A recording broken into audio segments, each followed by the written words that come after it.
Joining us now is Scott Shellady, Senior Vice President of TJM Investments. Scott, thanks for joining us this morning. Good morning.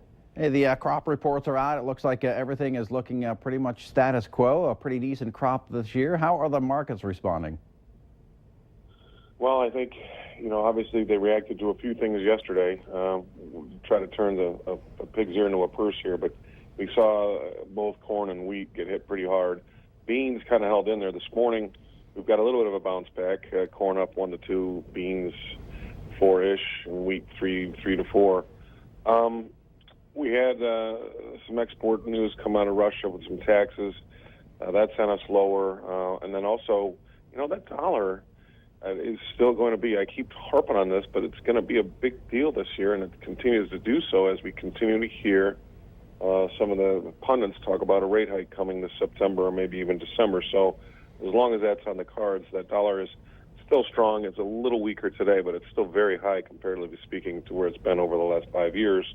And I think that's going to kind of put a dent in things. So that, combined with the fact that we looks like, I just watched the news, we got about 8 days here in Chicago where we don't have really any significant rain in the forecast, so we can dry out the Midwest or, Ohio and Indiana. That's also kind of bearish. So that's kind of where we got started yesterday, and we'll see if we can claw back up some of it today.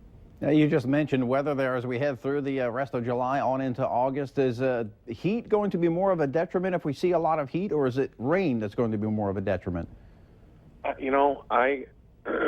is anecdotal. I have a feeling that things are better than they really are out there. But if we do have heat, it'll obviously be a bean story. That's why I don't think beans followed the market down as much yesterday. And again, they're up more than anything else this morning. So heat will be a bean issue, I think. I think that right now that wouldn't be that bad for corn. But going into, say, the dog days of August, it'll be interesting to see about how bad some of these areas say they were, because, we don't hear about all the guys on the hills and the high ground when we get good rains like this, talking about how those 150 bushel acre, yield fields turn into 220. So there could be a lot of that too. So I'm waiting to see. I'll be interested to see. All right, switching gears here a little bit. Livestock markets, how are they looking this morning?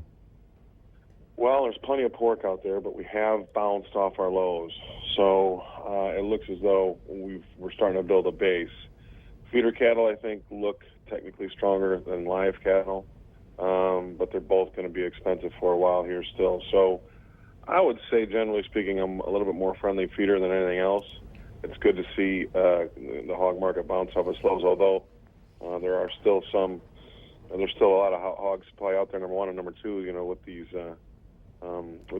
hot temperatures, that could also help build a base with those weights getting a little easier. So all in all, things don't look too bad in that sector.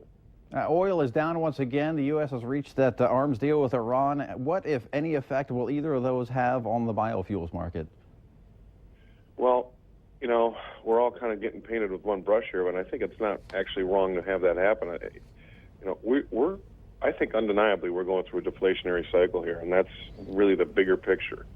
Iron ore, copper, oil, a lot of the grains here in Chicago, and other things that we trade around the world, say commodity-wise. You saw what happened to gold yesterday. We are in a cycle here where all these central banks are trying to spur on their economies by trying to stoke inflation, and it's actually backfiring. So biofuels are going to be struggling along with the rest of the market as we kind of get through some of this overhang and see where we end up with these commodity indexes trading at 5-year cycle lows. All right, Scott, thanks for your time. Thanks for joining us this morning. All righty, have a good day. Hey, you too. Take care. Once again, that was Scott Shellady, Senior Vice President with TJM Investments. Stay with us. We'll have one last look at your weather coming up right after the break and a sneak peek at what's coming up on the Valley today.